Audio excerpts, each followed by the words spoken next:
My name is Bradley Morris, and I'm from Magic Media. Our team is the team that helped to build the Radiant Sutra School of Meditation platform, and my background has also been in meditation. And today, Lorin Roche from the Radiant Sutra School of Meditation and I are going to have a conversation, and the theme of the conversation today is integration. Hello, Lorin. Hey, good morning. So, Brad has made it so fun to migrate this sort of vast amount of content we have of This is a good meditation content. teacher training from one platform that's more text and picture oriented towards Mighty Networks, which is new code built towards integrating images, video, audio, conversations, so that the students engaging with our meditation teacher training can make use of the latest technologies, and it's easy to access. So Brad and I are both standing on our balance board so that we're surfing Surfing the the cosmos. earth as we stand here, Yeah. because why not? So the type of integration we're going to talk about today is not integrating one set of technology to another set of technology. What we're talking about is the integration of profound experiences or traumatic experiences, or integrating our experiences. If you're somebody who's used plant medicine and you've had an incredible spiritual awakening, how do you integrate the things that happen in these experiences into your life through the vehicle of meditation? And so I'm somebody I've dabbled a lot in my own spiritual pursuits and personal growth endeavors. Just this morning, I went for a run and got in the icy cold lake and hung out there. So for me, that is one of the ways that I enjoy embodying presence. I've had experiences with plant medicine, with my own meditation practices, and some of the experiences, as well as experiences with dreams, really shake us to the core, and for me have opened me up that there's so much more to this life than we bring awareness to on the day to day. And so I just, in our conversations that Lorin and I get to have every week, integration was the theme of one of the ones the other week. And I was asking Lorin, how do you help people who have had, say, a profound experience that they go back into their regular life and they're unable to fit into the old box that they did? How do you help them to integrate those profound awakening experiences? Yeah, well, it's the nature of life to integrate with itself. We long to be all one, to have all of our parts, our pieces working together in harmony. We ache for it. We have a craving, and it's always a challenge. There's always an apprenticeship where, with any integration that we want, how do I get together with that person, that love? How do I get together with that feeling I had on vacation? How do I integrate those awakenings from the journey medicines that I took? It's a matter of being with the desire, which often hurts. But we feel the difference between where we were, or where we are in our awakened state, and where we are in our daily life. So we have to be willing to feel anything and everything, and say, when we come home, let's say you come home from Peru or from a series of plant medicine adventures.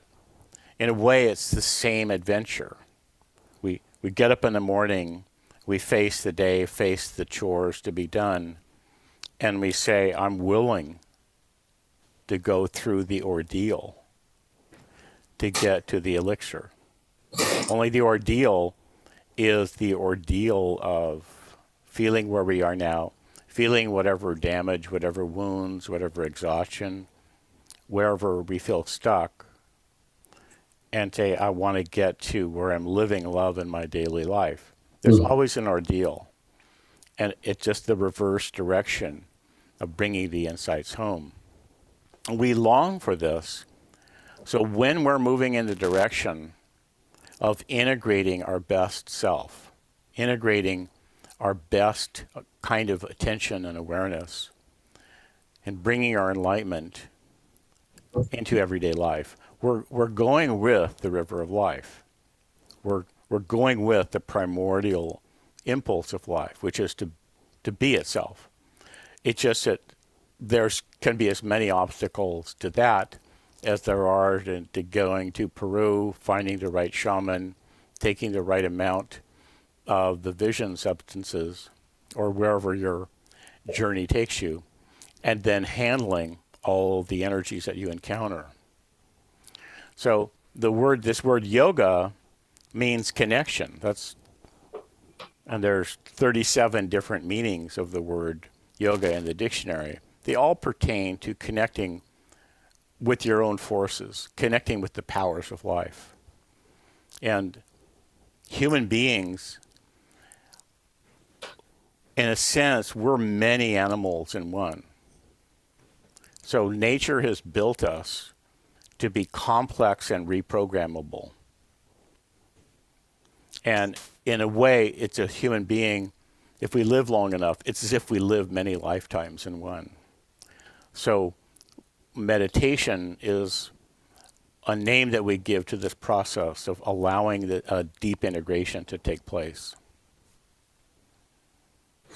So for people, I mean, everybody's going through some form of awakening or traumatic experience these last couple of years. You know, there's with the changes happening on the planet and how far away from what we deem to be normal we've strayed. You know, people are trying to find a ground to stand on where they can be embodied in their power and feel sane and feel calm despite the changes and the things that they may not have control over. For people that might be struggling to integrate right now with the rapid changes happening on planet Earth, what are some things that they could potentially do to find their footing right now? The one thing that's true, like spend more time in nature. Spend if a couple hours a day just being in moving with joy in nature. And It's like great we all homework. deserve that. Just 2 hours a day. At least, yeah. And then once a month, maybe have a week, camp out for a week, and just watch the stars all night. And there you go. But short of that, that's in a sense, learning to meditate is a way of condensing that into a few minutes. For me, it's always been true that a deep meditation in the morning, like half an hour, 40 minutes, it actually serves me more and tunes me more than a week of vacation. It brings me more into the luscious world that's sort of dripping with nectar, the natural psychedelic world of the senses. And I've done it both ways. I've lived outdoors in Hawaii for months or a year on end. I've spent months up in the mountains, and I love that. And if I meditate, like just do a deep meditation at dawn or sometime in the morning, and let my entire nervous system reset, Yeah. afterward, the world is just so much more beautiful. So in a Yeah. way, meditation is just an efficient way of having a good half hour to tune up your nervous system. Yeah. And that's what all the techniques are about. It allows us to condense time. So something that you crave to have it happen. It's what we want if we drink alcohol or have sex or dance or be in nature or like stand naked in a waterfall or be in love is to have that refreshment, to feel like our body is we're standing in a waterfall of elixir, to feel that we're flowing with the electric juiciness of life. And the world's meditation techniques are about that. In the simplest description of meditation, if we look at the thousands of techniques, there'd be savor the thrill of aliveness. Mm-hmm. And structurally, what's a meditation technique? It's a way of letting yourself fall in love with the rhythm and flow of life. That's it. Now take that definition and then look at all the different techniques. Why would we pay attention to breathing? Who cares about breathing? Breathing just takes care of itself. Well, breathing is one of the ways that the rhythm of and flow of life rejuvenates itself ongoingly.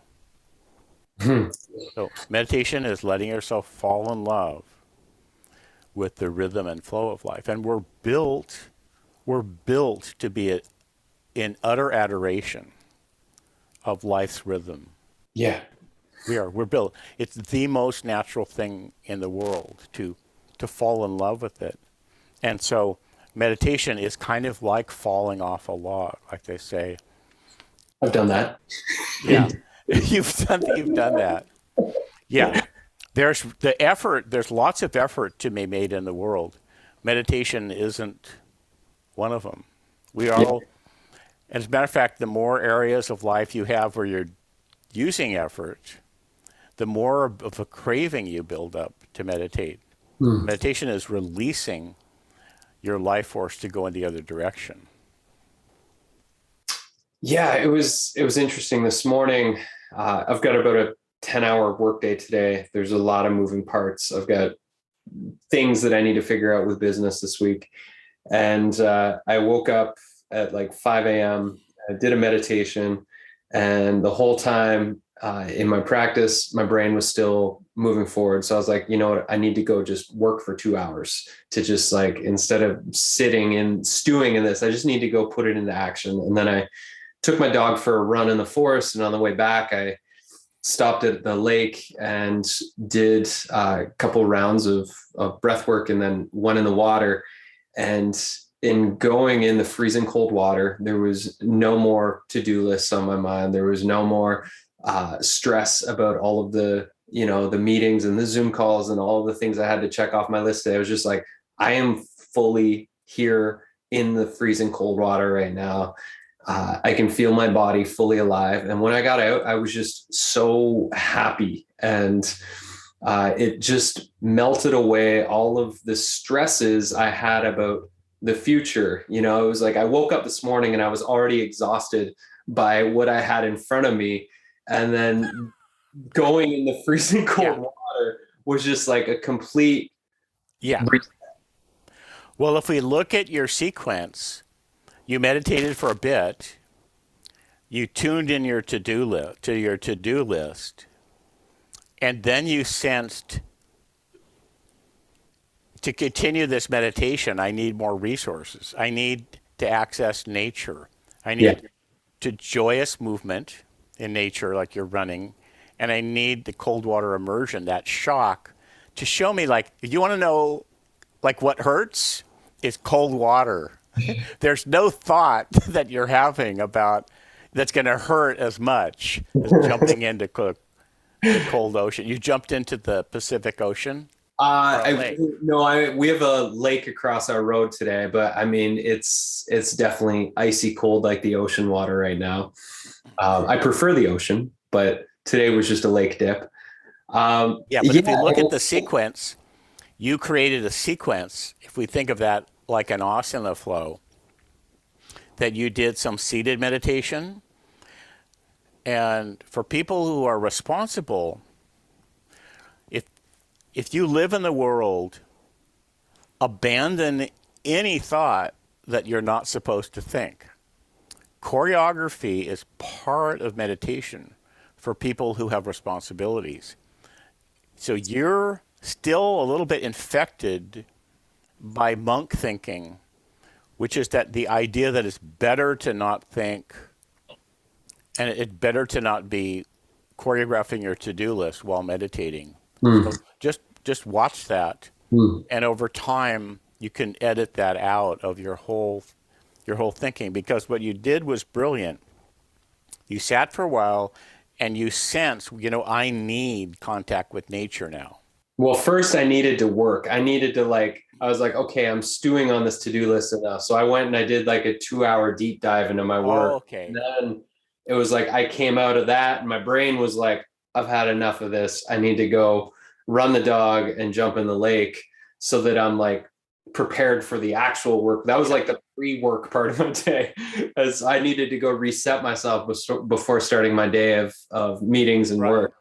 Well, if we look at that as a discipline, where you, at the beginning of the day, you looked at the day and you felt exhausted before even starting, like, wow. Like, Yeah. so you sensed your need, which Mhm. is healthy. That's meditation is always about sensing what do we need to face life. Yeah. So then you organized a whole sequence of things to get there. So you plunged in, and then you had contact with nature, and then cold immersion. So Yeah. if we look at that as an asana sequence, that's beautiful. And that's a higher discipline than just getting up in the morning and, say, doing an asana flow and then meditating. So Well, that is also a good thing. But and what you're doing truthfully, is a higher level of intricacy, where you're adapting to your individual body and your day.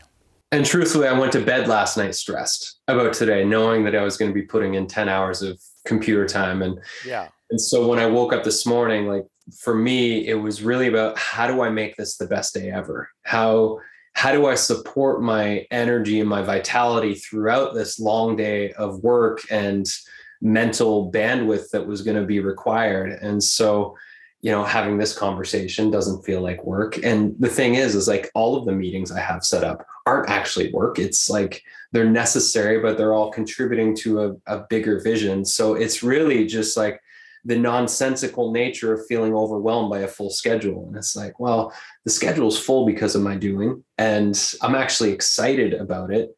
So there's just this underlying psychosis of drama that I had playing out of like just creating drama for no reason. And so the question that I woke up with this morning was like, what do I need to be at my best today so that I can really just show up to each of the moments and each of the tasks and feel like I'm thriving in it. It's a Yeah. good question every No, day. Brad and I have been interacting like this around the project of the meditation teacher training for Since December a last year, so almost a year. year. And consistently he shows up. So how old is your son? He's 5. 5. So he's got a 5-year-old and a dog, bonkers, and a golf game. And he shows up in the here and now, like really moment by moment, and great fun to work with on this somewhat complicated task of putting a curriculum in an interesting and accessible form online. And so when, like in this approach to meditation, instead of giving everyone, okay, get up in the morning and meditate for 20 minutes and then do this set of asanas, it's rather, I like to learn from the person what's working, what sustains them, what have they discovered that works for them, and then make the fewest changes possible. Yeah. Turn the dial just a teeny bit, maybe add a little bit of this, maybe drink a little bit less of that. Yeah. Like tuning the And guitar. yeah, because you're doing so many things right, and in a way, you have this interior alertness going of how do I give myself the best day, and those few seconds, that is your meditation. Yeah. You meditate, you give yourself 15 seconds to think that mantra.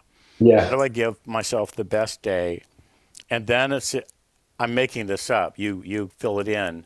that you do like a body scan or a psychedelic Alex Gray diagram man scan of what do I need? What do my energy centers need? And then you construct an adventure. Okay, let's go for a run with Bonkers, and then we're going to jump into the lake. It wasn't even intended to be a run. It was supposed to be a walk. And so I got bundled up. But then the moment I hit the trail, I was like, my body wants to run right now. So it And did became a Bonkers run. come? Did Bonkers come? Oh, yeah. He loves it. Yeah. Trail running. It's the best. Trail running with a wolf is a very fun thing to do. Yeah. It's one of those things too. This last weekend, my wife went away for 3 days. And so I was on, finished a big week of work. I was on dad duty all weekend, and I was just trying to be as present with Soren as I possibly could. And there were some really neat integration pieces where I got to incorporate my needs for a reset in with how we flowed. Like the one we were driving to the market, and I just asked, I said, Papa needs 3 minutes of just complete silence. And it was pouring rain while we were driving. And I said, let's just play a game where we listen to the rain hammering on the windshield on the roof of the car. And we just sat in silence, and we just let our ears open up, and we just listened to the rain. And by the time we got to the market, I felt like I had the peace and the quiet and the meditation while driving. And he got to have a little bit of introspection time. And then we felt recharged by the time we got there. And we had another experience where we went and hit golf balls at the driving range with a friend of his and a couple dads. And he just wanted to sit in the car and read a book for the first 20 minutes. So we all went ahead and he's sitting in the car by the range there, and I could keep an eye on him, but he just needed to recharge his own batteries. And so just to see that in my 5-year-old, that he understands how to reset his energy and like what he needs in that moment, that he didn't need to come along with the group and be a part of the group experience, that he could just like sit and look at the pictures in a book. And he came out when he was ready to come out, and he had a great time. And otherwise I could have seen, if we would have pushed him like, no, this is what we're doing, and he didn't get to honor what his energy needed, I could have seen a lot of emotional meltdowns with them, and it would have been a lot less fun. So it's neat to see that reflected in how he takes care of himself at the age of 5. And I just, I feel like if people take the time to be more present and to ask that question of like, what do I need today? And we honor those things that we hear. So that's integration in one sense. What about integration? Because this is more difficult. Integration of a really bad day, or integration of a traumatic experience, whether it's a death or a car accident, integration of, COVID-19 that's happening right now. Like there's a lot to integrate in our lives that is the hard stuff. What advice would you have for somebody who's like really going through a rough time right now?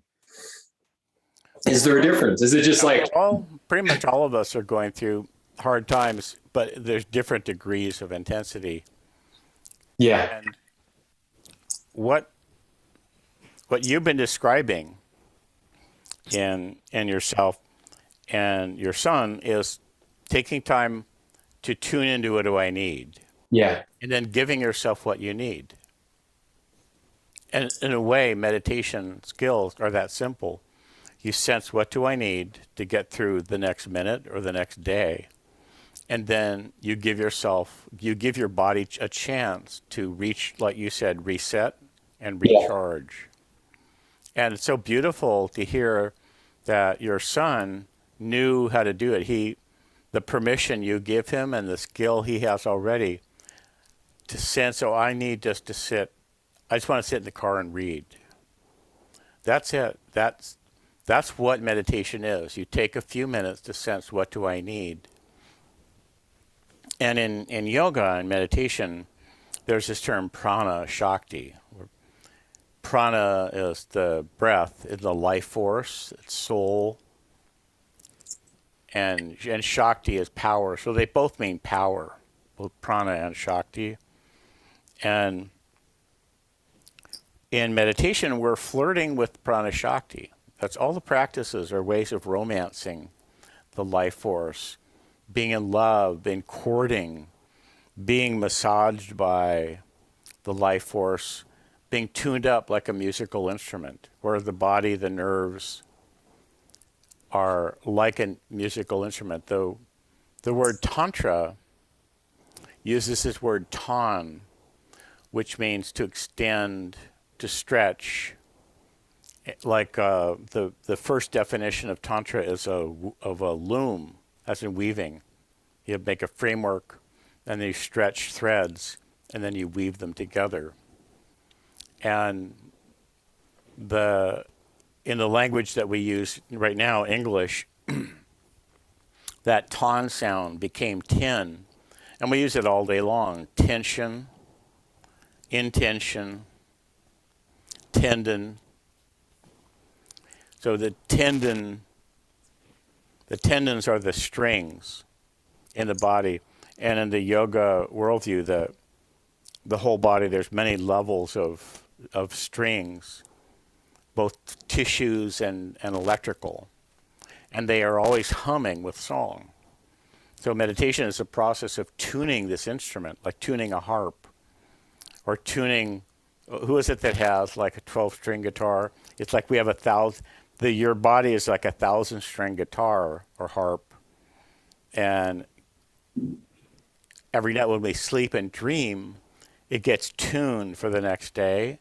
And meditation is a process similar. It's a repair and resetting process, similar to sleeping and dreaming, but deeper, and we're awake. So it's about tuning this instrument to meet life and sing our song and dance our dance. So when a traumatic experience happens, it's kind of like how we take that hit and how we retune Right. ourselves. Well, there's two things. On a day-to-day level, Yeah. you want to have enough pleasure and juiciness and access to the essence of life so that you have a wealth of positive, loving inner experiences, so that because the trauma will come up when it comes up. You don't have to go searching for it. Yeah. It'll come. And also, when you feel safe enough, like if you're sitting on your sofa and you just feel completely at home in yourself and in pleasure, after a while, any parts of you that are hurting or wounded will come like a wounded dog going, and then scratch on your door. I'll come up to you in some way like dogs do, or animals, like, can I come sit by your fire? They'll come and want to access. They want to come and be at home, and they want to be petted. They want to get some healing. So when possible, you want to live like a good healer or herbalist or physician, where you have healing herbs. You have a stash of them, or you know where they are. You can just reach up and grab one. Sometimes when we hit bottom, when we feel like we're out of energy, we're out of ideas, we're out of love, and there's just nothing but wounds everywhere. There's also a portal there, and that there's nothing we can do but surrender. Yeah. And when we do that, we invoke all of the healing energies of the universe, and so things are manufactured out of thin air. So when possible, live so that you have a surplus of good stuff, healing energy, so that enough for yourself to get through the day and to give away. But there are times it happens to us all when we're out. Yeah. And that's all of the support. yeah. And then that calls for that's the extreme ordeal. Yeah. I have a saying, and it goes, every day add a little more awesome. And if you add a little bit more awesome each day, then you'll eventually get to that surplus. Yeah. Now, when you sat and just listened to the rain, that's one of the classic yoga mantra techniques. Just like listen to waterfalls, rivers, surf, rain, Yeah. and the wind. That's the song of creation. Right there, is the song of life. Yeah. One of my favorite things, for those that don't know, I play professional golf as my hobby. And so I play golf most days. And one of my favorite focus techniques is when I'm standing over the ball about to hit a shot, is instead of thinking about all the things about my swing or my target, is just to open my ears and listen to the sound of the birds or listen to the sound of the rain or the wind or whatever it might be. And it fully helps me to get out of my own way so I can do what my body knows how to do. Another portal, which you switch senses. So you're there, and someone else might be focused on kinesthesia, the muscles involved, and the vision. And you switch to an unusual sense, to hearing, which is spacious. Mm-hmm. And because your sense of hearing actually isn't being employed technically in the swing, it's at ease. Like, hey, listen to the space all around. And so it's Awesome. immediately, it gives you access to relaxation. Because Yeah. there's nothing more to do consciously. When you're there about to swing, there's no, you don't want to be in your skill acquisition.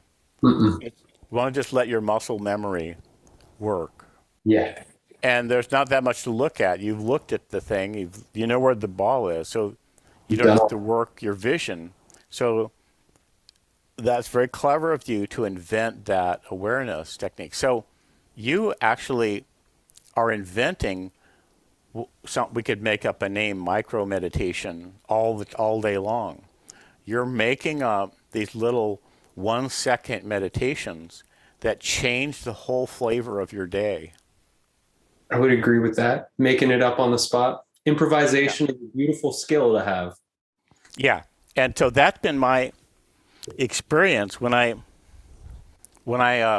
started meditation in the scientific lab at UC Irvine in 1968. After what I loved the practice so much, and then I was in a research oriented program, so we're supposed to start doing research immediately, even though we were freshmen. I just got there. So one of the books they assigned us when I showed up at UC Irvine was by this guy Abraham Maslow, who was the head of the American Psychological Association at the time, I think in 1968. And he had written a book called Toward the Psychology of Being. And as I recall, like the takeaway was, as psychologists, we're sort of doing it all wrong. All we do is study illness, Hmm. and we don't know anything about health. Let's study healthy people. Let's search out people that are really thriving and interview them and say, how do you do it? And he also is one of the people that teaching at Esalen. So my research was, I went around UC Irvine, the people that I knew, and said, who do you know that's thriving in meditation? Like they're just aglow. And I would get a name here and get there, and I would call people and say, I'd like to interview you about your meditation. So I started interviewing people that were having a good time in meditation. And then later, a few months later, people would ask me to teach them how to meditate. And what I would do is I would let them look at the first English translation of this text. It's called the Vijnana Bhairava Tantra. It's a meditation manual describing 112 different meditations from the yoga meditation tradition. And it showed up around 800 AD in Kashmir. And the first translation showed up in this book called Zen Flesh, Zen Bones. And it was just 14 pages in back. And I'd let people look through it, the 112 different practices and say, well, which one sounds like you? Which one is you? Do you already Hmm. know? And people always, oh yeah, I know that one. I didn't know that was called meditation. And one of the realm of the practices is things like listening to the rain. listening to a waterfall. Hmm. One of my favorite things to do in the summertime is lay in the hammock, close my eyes, and just listen to the sound of the rustling of leaves in a tree. Yeah. Just Yeah. blissful. Another technique is to do the same thing with your vision.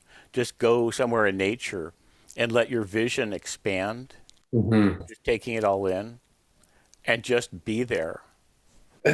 And this is what I Be there. appreciate so much about what you stand for and how you teach meditation, the Radiant Sutra School of Meditation, is that you really just advocate that everybody can find multiple wonderful ways to find ways to embody a meditation practice that really fills their cup and connects them with life and makes them come alive. And it's such a unique thing that, you're not claiming there's one right way and this is the path Yeah. for everybody.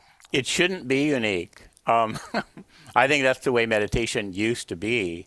Yeah. There was this understanding that there's all these different pathways, and I mean, it's just been my experience for 54 years that everybody can meditate. Let them meditate in the way that's natural for them, because meditation is intrinsically thrilling. It's like what you described, going for a run and jumping into freezing water.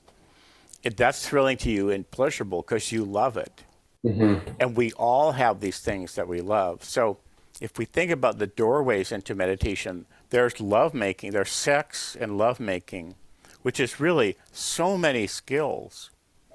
Selecting the person to be with, learning how to flirt, learning how to signal each other, going apart, coming closer, learning how, getting to this point where just even being 6 feet away is electrical. It's, it feels dangerous and charged. Learning how to touch and when to touch, and then backing off and coming together again, building up desire, and then coming together again, letting light touch be electrifying, and then discovering what the desires are. What is this relationship? What forms of touching? Mm-hmm. Where? How long? Coming and going. That's a world of skills. And that for some people, that has to be part of their meditation experience. There's being in nature, going for a run in nature. There's a kind of erotic, there's a joy to the skin in all of that. Running and jumping in the freezing water. There's a pleasure to all of that. And that's a whole series of skills. There's hundreds of little skills involved in running, being with the dog, smelling nature, seeing it, hearing it, and handling the cold water. There's a lot of skills involved in training your body to meet freezing cold water. Best. I highly recommend everybody throws themselves in cold water if they can. So there's lovemaking, wandering in nature. There's music in all of its forms, listening to music, playing music, and then just the internal realms of music. For some people, just putting on a mantra and drifting away with it in meditation is Mhm. great. It's just like a great go-to that always works. And then there's massage, healing modalities, cooking, socializing, partying, and things like costume play. And all sorts of gymnastic type of athletics. And these are just a few. There's also martial arts where have boundaries, like the opposite of lovemaking, in a sense, is having boundaries and defending your boundaries, dancing, turning combat or conflict into a dance, and having the right distance and the sense of don't mess with me. The martial arts in all of its forms is a doorway into meditation, as is hunting. The primordial skills of hunting, fishing, knowing how to go out and gather herbs. These are Mhm. all doorways into meditation. And Like if we think about people that run marathons and triathlons, they're working so many skills in Yeah. their exertion, and when they relax, it's incredible. I once worked on the massage team of the Ironman on the Big Island. It was because this friend of mine, who was a dentist from Japan, he we were swimming buddies, and I'd take him snorkeling in my favorite spots, and he wanted me to be there at the end, the finish line of the race, and the only way to do that was to be on the massage team. So I got on the massage team, and he's the only person that I worked on. So he came in after swimming, I forget how long, a mile and a half or something like that, then jumping on a bicycle and bicycling 100 miles around the Big Island, and then getting off the bike and running a full marathon. So he came in the evening, and I put my hands on his legs, and man, I've never imagined human flesh in that state where there's these legs, and he was tall for a Japanese, taller than me. These legs, these beautiful muscles, and they're trembling as if they're made out of the Holy Spirit. It was really, I Wow. felt like his legs were, it's like we're at one with the Holy Spirit. Like, and there's this angelic sense Wow. that his flesh had been elevated into a realm of transcendence, where it was just, he was utterly surrendered to the magic power of life, of recovery. It was extraordinary. So one of the techniques in the book is go get exhausted, like wander or run in nature until you're completely exhausted, and then just throw yourself to the ground. And that's what my friend did. He did this incredible exertion, and then he just basically threw himself to the ground. He's there, like, Lauren's going to hold space for me while I surrender to life's magic power of Wow. recovery. So Amazing. these are all doorways to meditation. And when any of us were constructing our own practice, it's like we need to tune in and find those things that we love and build our practice from there. Hmm. Amen to that. It feels like a perfect spot to just let the conversation settle for people and steep. Yeah. Uh, in the theme of integration for today, what is an experiment you would like to give people to do for the next 7 days? Something that they can apply into their life based on what we've shared today.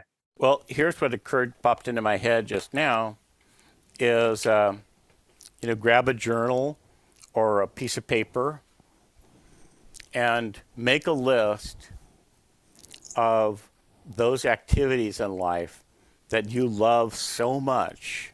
You're just going, I want more of that. I want to be filled with it. Like, I want to be able to go through my day or part of a day feeling like I just came from that. And it can be mischief.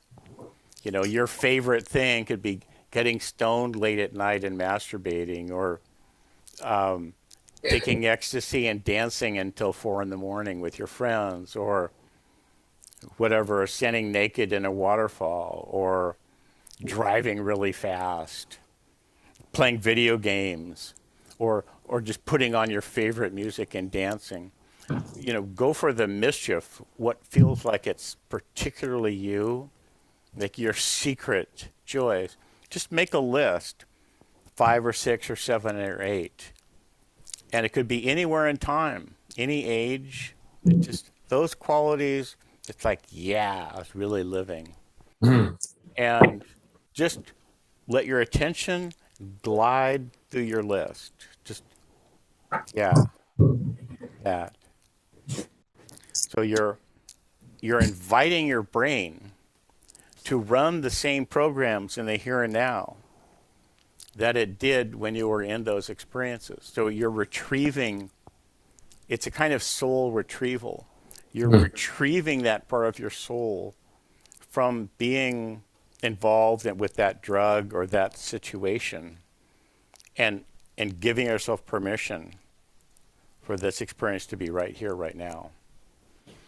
And then to go a little further, spend a little bit more time, if you like, with your list, and just breathe with it. Just behold your list every day and just breathe with it. Just look at it, and then give yourself a minute to just be there and silently wonder, like, what would it be like if I actually really let that liveliness flow through my body every day? Love that. There. I So love check that that. out. And for people, choose one or two of those things to do every day instead of flipping on your phone and scrolling those mindless walls on social media. If your thing is drawing cartoon pictures, then on your lunch break, if you're working, instead of looking on social media or watching the news, get out your doodle pad and doodle for 30 minutes while you got a break.